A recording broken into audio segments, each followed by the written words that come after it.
Hola, soy Alexandra Garcilaso, soy oncóloga médica. Estoy en México, en el Instituto Nacional de Cancerología, y el día de hoy estoy con Benjamín. Hola, ¿qué tal? Yo soy el doctor Benjamín Balbaum, soy oncólogo médico, especialista en cáncer de mama de Chile y trabajo en el Hospital Clínico de la Universidad Católica. Y hoy día con Alexandra la idea es poder revisar un poco lo que ha sido este año en la oncología, en el cáncer de mama, en donde hemos tenido una gran cantidad de ensayos, de data que parece muy interesante, pero que creo muy importante poder aterrizar a nuestra realidad. Entonces, Alexandra, quizás partir conversando del cáncer de mama receptor hormonal positivo, estadio temprano, ¿qué cosas te han llamado la atención este año? ¿Qué cosas debiéramos revisar? Creo que justamente, Benjamín, en cáncer de mama temprano han habido resultados interesantes que quizás también nos dejan más preguntas puestas en la mesa. Creo que viene la complejidad de justamente confirmar el beneficio que nos han planteado respecto a la supervivencia global. Sabemos que se necesita tiempo, pero bueno, es un avance empezar a ver resultados. También me pareció muy interesante en Natalie la cuestión de los ganglios negativos, cuál es el real impacto del alto riesgo respecto a estas pacientes, el beneficio. Y bueno, lo que se presentó el día de ayer aquí en San Antonio, ¿qué piensas respecto? Bueno, ayer se presentó por el doctor Aditya Bardia de UCLA los datos del LIDERA, que es un estudio que evalúa como terapia adyuvante el uso de Giredestrant, que es un nuevo SERT, en comparación con el estándar de tratamiento que sería el tratamiento endocrino con inhibidor de aromatasa y tamoxifeno.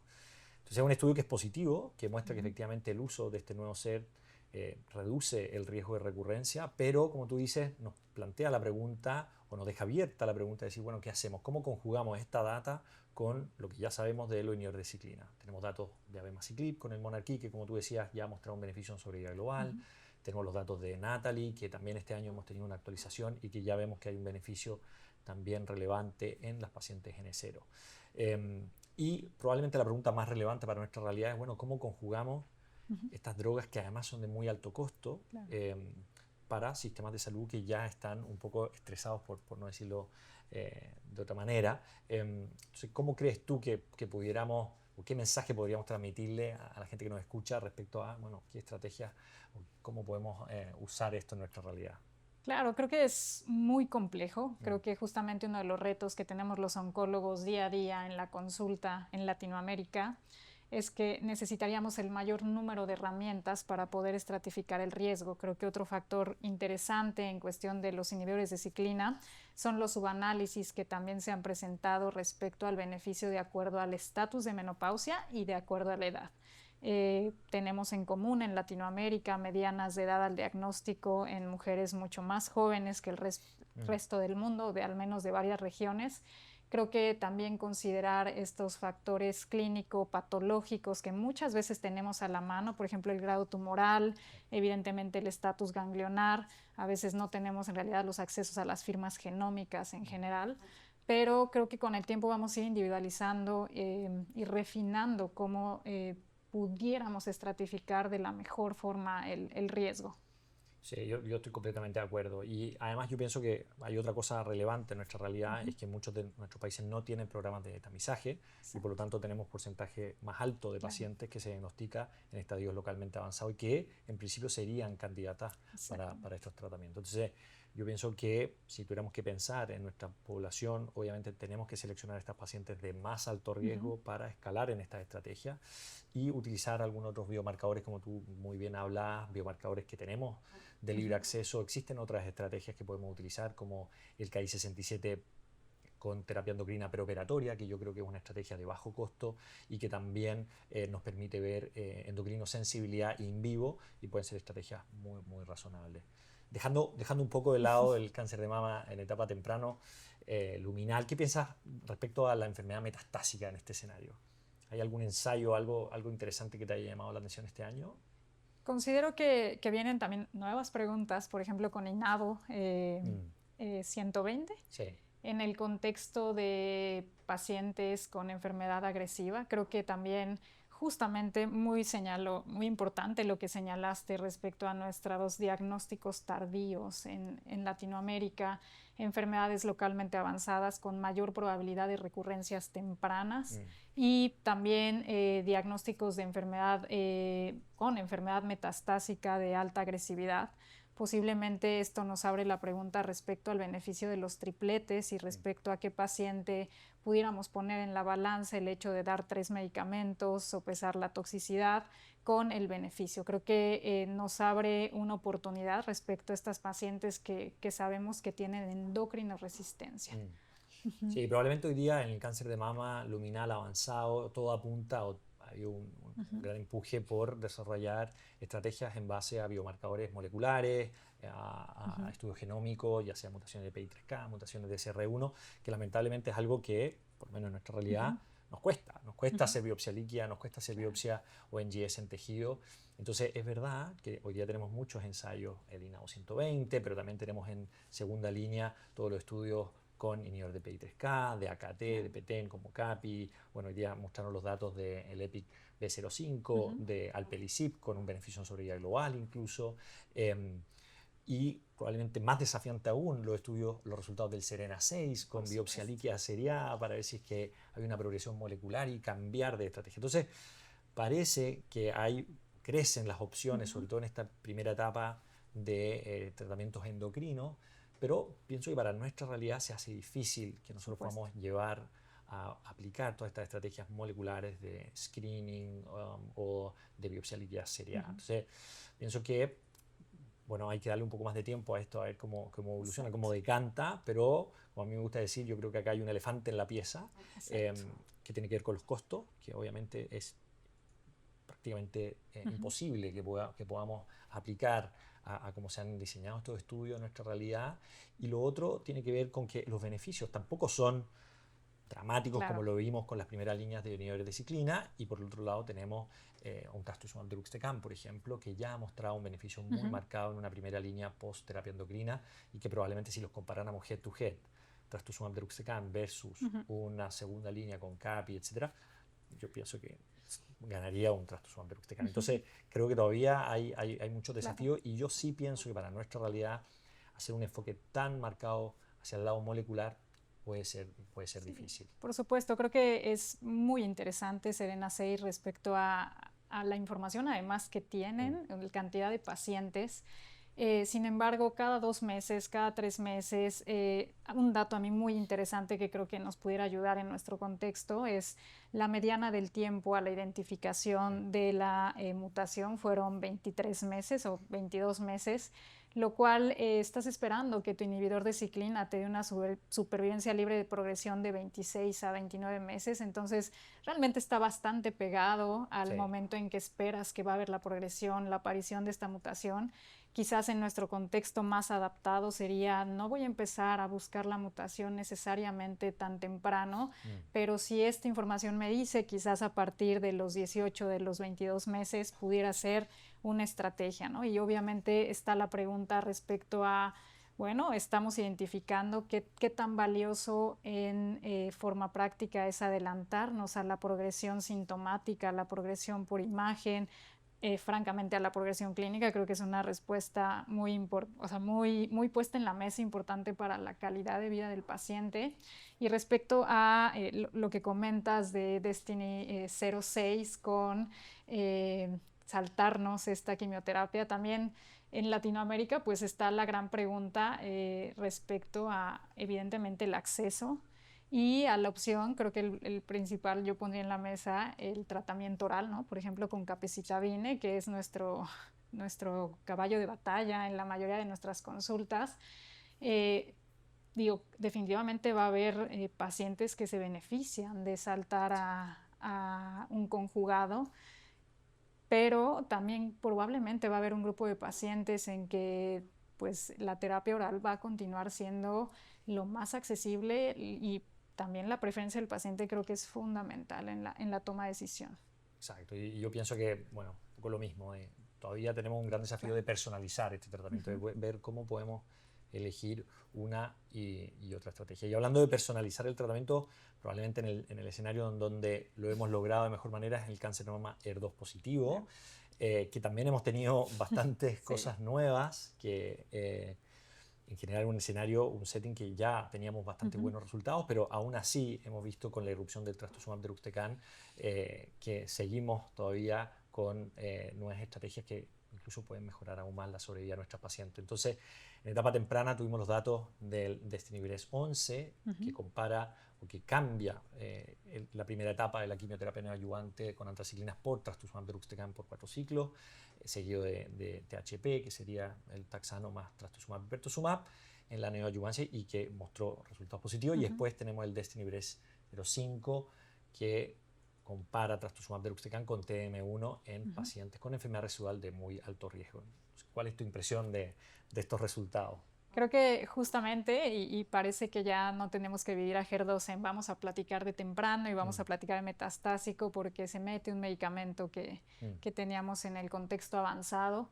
Creo que hay consideraciones que a mí me parecen interesantes de forma práctica respecto a dos escenarios donde pues hay beneficio, es decir, entonces la pregunta es, ¿lo debería dar antes? ¿Me debo esperar? Me parece interesante el hecho de que en el contexto neoadyuvante son 4 ciclos versus al contexto adyuvante que son 14 ciclos y que pues este número está determinado de forma, digamos, pues comparativa directamente con el estándar hasta el momento, pero está la pregunta de ¿tienen que ser 14? ¿Pueden ser menos? ¿Se necesitarían incluso más?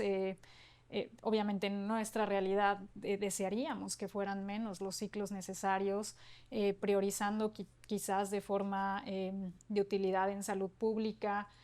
Probablemente sería beneficioso dar los 4 ciclos antes y que no necesitara más la paciente y también incluso en cuanto a la toxicidad. No sé, ¿qué opinas? Sí, no, o sea, muy de acuerdo. Y efectivamente cuando uno va a los análisis probablemente parece más interesante, para mí, a mi parecer, el DESTINY-Breast05 en la adyuvancia, o sea, de seleccionar a esta población de muy alto riesgo con enfermedad residual, que por lo tanto no van a ser todas. Nosotros sabemos que en una primera línea, en la neoadyuvancia un 60-70% de las pacientes puede lograr una respuesta patológica completa, por lo tanto sería un 40%, incluso menos, porque sería una población de más alto riesgo que todas las pacientes que podríamos ofrecerle TM1, y que mostró un beneficio que a mí me parece muy significativo, porque si nos acordamos, a grosso modo en cuanto a los números, es que en esta población de muy alto riesgo, el riesgo de una recurrencia era de menos del 10% con trastuzumab deruxtecan, lo que obviamente es muy interesante. Pero tomo lo que tú dices de si lo usamos en la neoadyuvancia son solo 4 ciclos. ¿Cuál es el caveat ahí o el problema? Es que habitualmente nosotros no usamos antraciclina en la neoadyuvancia, sino que usamos docetaxel carboplatino con trastuzumab y pertuzumab muchas veces. Por lo tanto, sería cambiar nuestro esquema. Pero pienso que están las dos opciones. Yo sí todavía creo que hay que hacer algo más de seguimiento, ver realmente cómo se comporta esto en el impacto en sobrevida global, y donde va a ser muy importante lo que tú decías al principio de los tratamientos subsecuentes que reciban los pacientes. Porque va a ser muy importante ver realmente si todas estas pacientes después se exponen a trastuzumab deruxtecan en el setting metastásico, para ver realmente si esta secuencia tiene sentido o en realidad debiéramos adelantar el tratamiento, que sí pienso que en nuestra realidad en Latinoamérica yo por lo menos trato de hacer el mejor tratamiento al inicio, porque no tengo certeza de que nuestras pacientes después puedan recibir más tratamiento. Tenemos muchas pérdidas entre cada línea de tratamiento. De acuerdo. Y pasando un poco al setting metastásico, que yo creo que ahí es donde se nos ha desordenado algo que teníamos bastante estructurado, estudio Cleopatra, que nos sentíamos muy cómodos, llevábamos más de 10 años utilizando.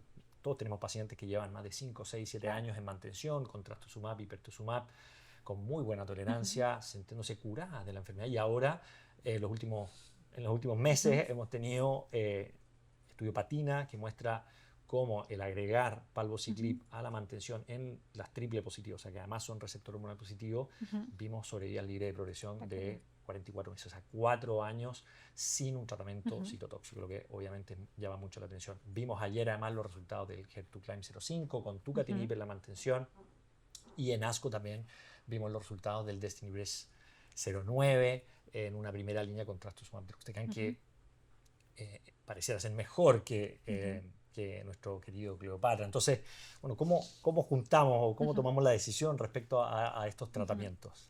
Creo que justamente lo que nos están mostrando estos resultados es la heterogeneidad y lo diferente que es el cáncer de mama dentro del mismo subtipo. HER2 no es lo mismo HER2 puro versus HER2 triple positivo, no es lo mismo HER2 con alta carga visceral, mucho menos. La paciente que debuta con metástasis en sistema nervioso central, creo que estas particularidades respecto a la forma de presentación, la sintomatología, los factores nuevamente clínico-patológicos, prontogenómicos, que nos van a hablar de probabilidad de pacientes largas respondedores versus pacientes rápido progresores o resistentes, son los que nos van a permitir poder tomar la mejor decisión. Y en el contexto de Latinoamérica, pues Demeter, ¿qué opinas? ¿Cómo nos va a ayudar?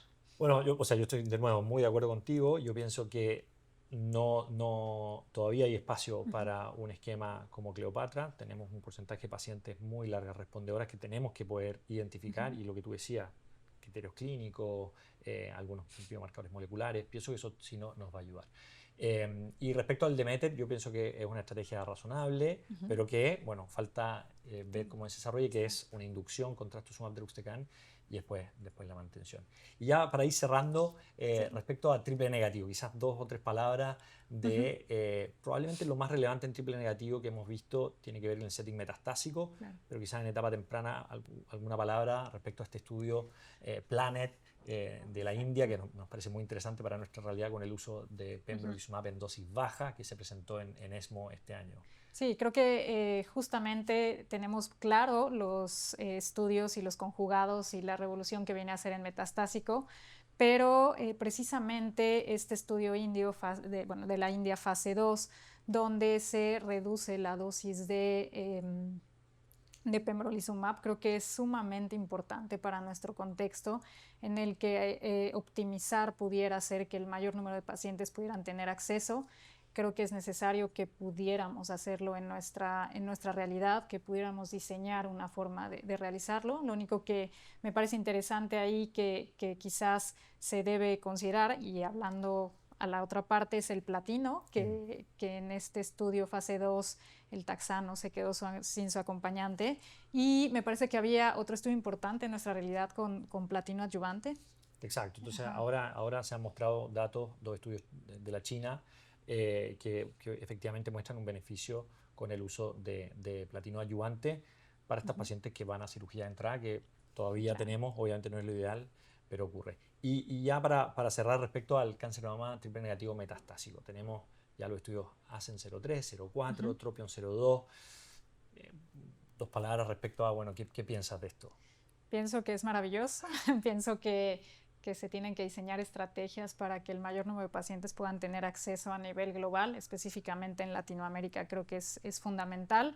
Me llama la atención en TROPION-2, bueno, una cosa importante es que hubo pacientes de Latinoamérica incluidas, me parece valioso que nuestras pacientes estén siendo incluidas, y también el hecho de que se empieza a poner en los ensayos a pacientes que tienen recurrencias muy tempranas, es decir, que tienen recurrencias incluso antes de los 6 meses, porque justamente este es el desafío que tenemos.